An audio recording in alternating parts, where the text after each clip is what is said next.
हाँ, तो आप सबके अपना चैनल में आप सबके स्वागत है। बड़ों के प्रणाम तथा छोटों के शुभ आशीर्वाद। मैं एक खिलौना गा रही हूँ। धनिये का कहल मोरे करी तू, हमरा आमा के आदर करी तू। स्वामी राउर आमा नहीं भावे, खाली घूम घूम के काम फुरमावे।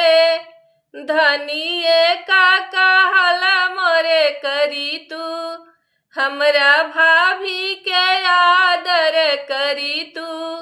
स्वामी राउर भाभी नहीं भावे, खाली घूम घूम के अलगा करावे।